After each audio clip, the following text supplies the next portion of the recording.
Example value stream map. This value stream map represents a bottling operation. This production process shown has 4 key steps: batching, filling cap, labeling, and packing. Process boxes are also included to show the existence of a shipping and a scheduling process. In this example, 2 key raw material inputs are shown. In the upper left corner, bottles and sugar.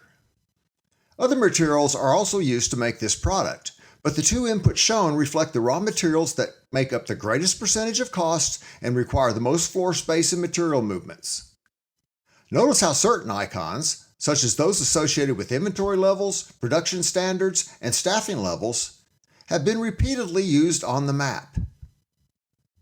You should also be able to easily see from this map how information and material flows in this facility. This map should help you better understand how this process works, even if you have never been in a bottling plant.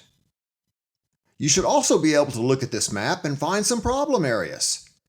Areas where inventory, rework, or waste levels might seem high.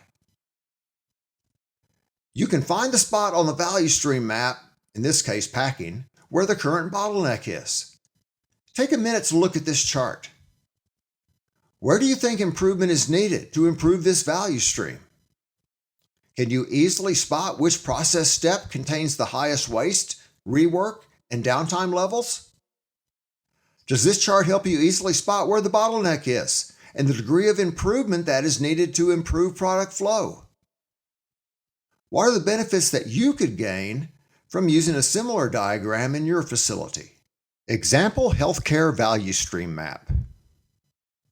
This diagram represents a basic value stream map for an outpatient clinic in a healthcare system. In this example, the only type of supplier shown is the patient themselves. In an actual healthcare value stream, however, suppliers of medicine, medical equipment, and support services play a key role in helping to ensure that patient, staff, and community satisfaction levels improve over time and costs are controlled.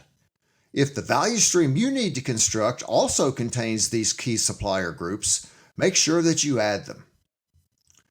Notice that 2 types of non-value-added time are reflected on this value stream map. The first type of non-value-added time exists in the form of patient wait time prior to entering the healthcare facility, and then in between the different processes within the facility. In some healthcare systems, patient wait time is still perceived to be simply part of the system, the way things are. High-performance healthcare providers, however, have realized that patient wait time is a source of customer dissatisfaction and, in turn, have made system improvements to help minimize the amount of wait time a patient must endure. Non-value-added time also exists within each healthcare process itself. In this example, this non-value-added time helps explain the degree of variation between the maximum and minimum process cycle time shown in each box. It also contributes to the waste cost figures that are shown. But time lost is not the only type of wasted dollars that can occur in a healthcare system. One of the key things you should do as a result of participating in this workshop is identify the non-value-added time that exists in those processes you are responsible for.